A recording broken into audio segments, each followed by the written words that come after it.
Bonjour, bienvenue à Aurora Arkham JCE. Nous allons faire le scénario de la boîte de base, le premier scénario. Donc le rassemblement en mode standard.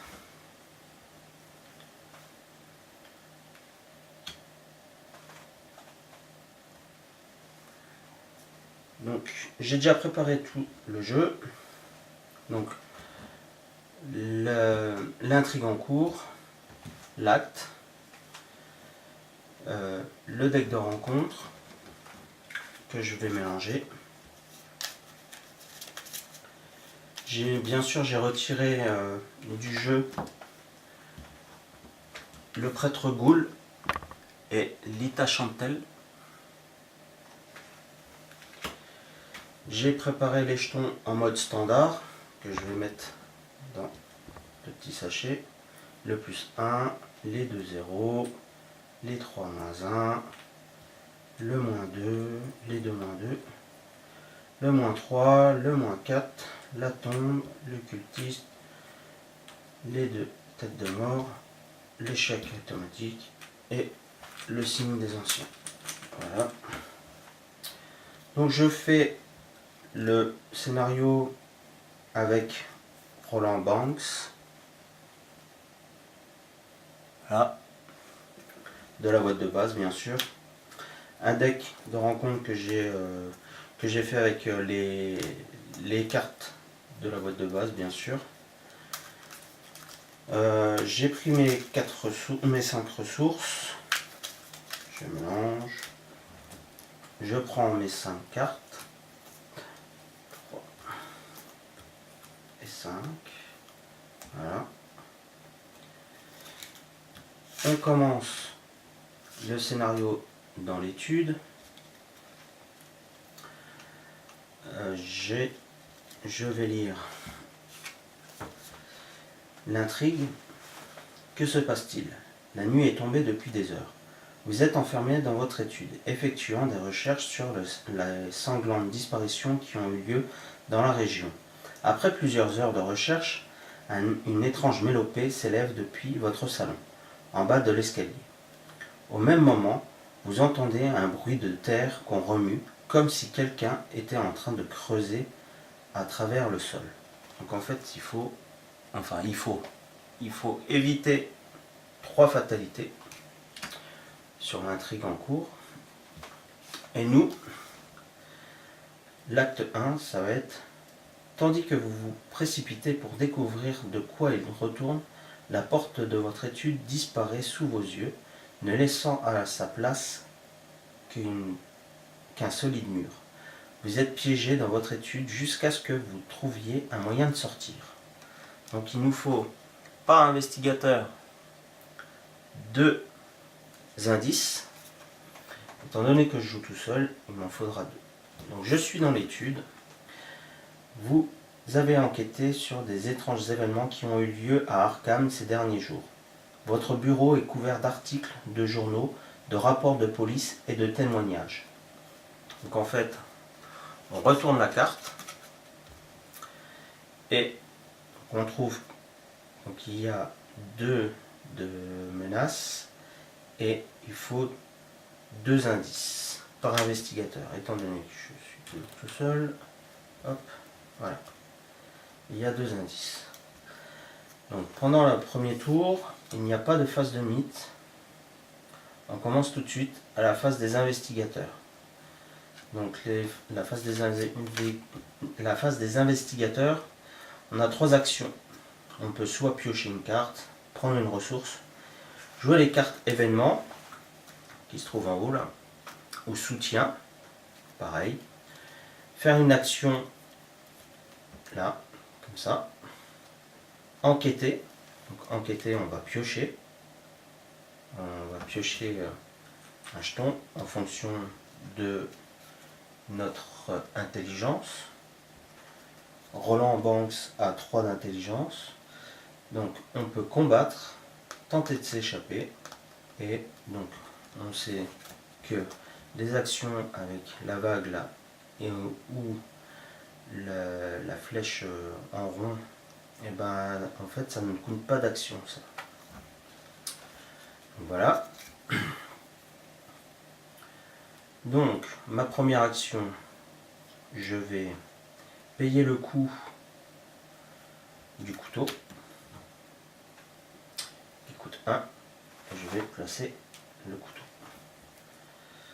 Ensuite, je vais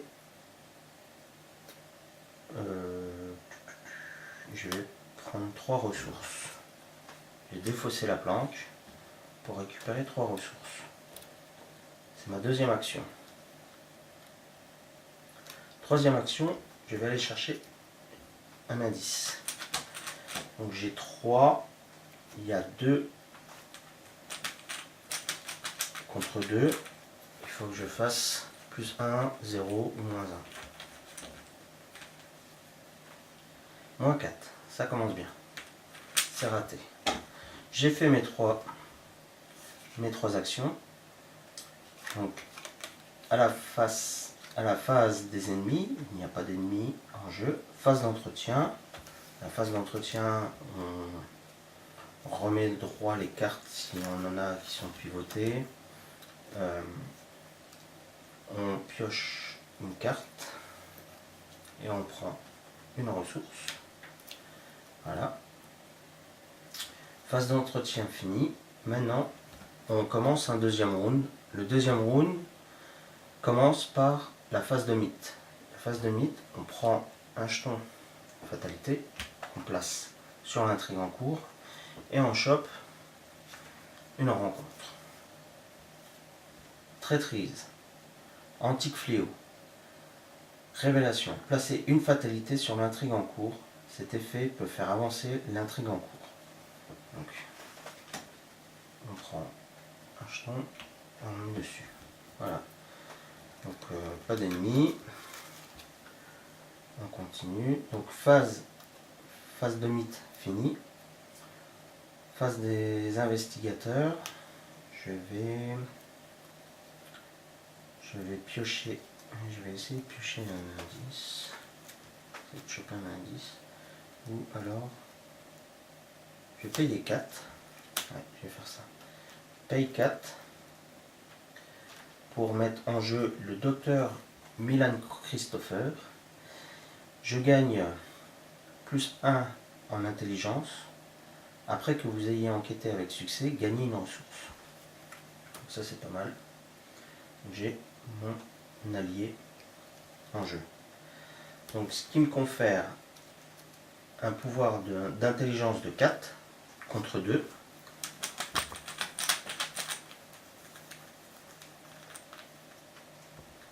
Alors, le crâne, ça nous fait moins X. X est le nombre d'ennemis ghouls en jeu. Il n'y en a pas. Donc en fin de compte, mon test est réussi. Je récupère un indice et je récupère une ressource. Troisième action, je vais de nouveau investiguer.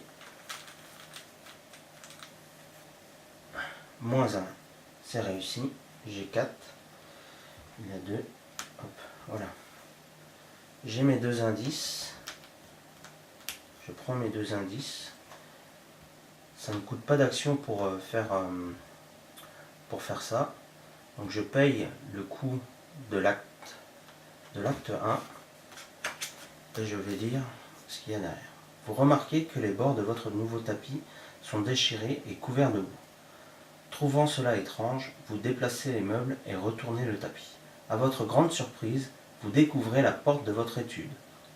Vous tournez délicatement la poignée et la porte s'ouvre, révélant votre vestibule en contrebas. Vous sautez à travers la porte et atterrissez à pieds joints sur de la terre meuble. La porte se referme derrière vous dans un claquement. Le parfum de bois brûlé embaume l'étroit couloir se mêlant aux odeurs de putréfaction et de décrépitude. Mettez en jeu le vestibule, la cave, le grenier, le salon. Défaussez chaque ennemi présent dans l'étude. Placez chaque investigateur dans le vestibule. Retirez l'étude de la partie. Donc en fait, on va retirer l'étude. On met le vestibule, notre investigateur, le grenier, la cave, le salon. Hop. Le vestibule, il y a une menace, il n'y a pas d'indice dans le vestibule.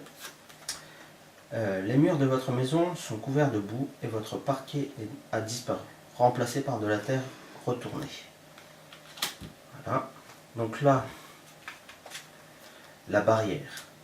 Une barrière incandescente bloque le chemin menant au salon. Alors que vous tentez de traverser une intense chaleur vous force à rebrousser chemin.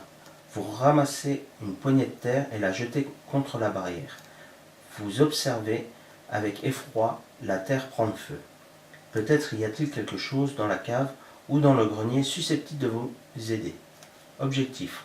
Quand le round se termine, les investigateurs dans le vestibule ont le droit de dépenser collectivement le nombre d'indices requis pour avancer. Donc il nous faut 3 indices par investigateur pour faire avancer l'acte.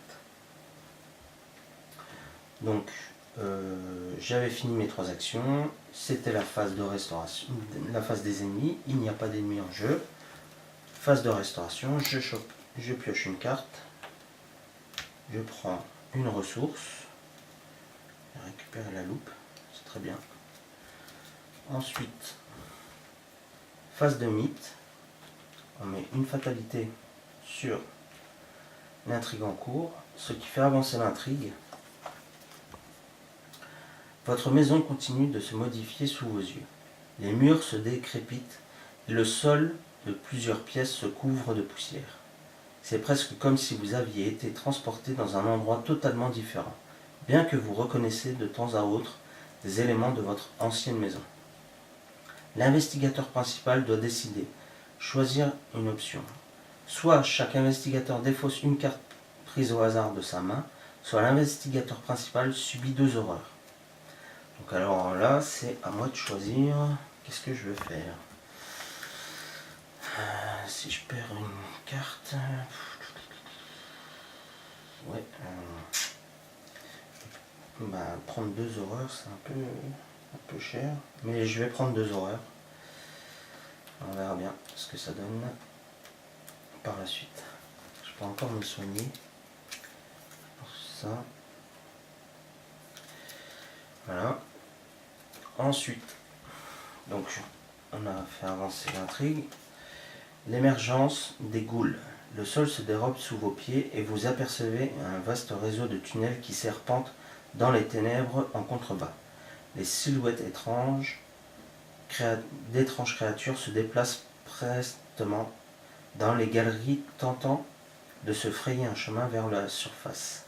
Vous n'aurez probablement pas envie d'être là lorsqu'ils y parviendront. Donc 7 fatalités pour faire avancer l'intrigue.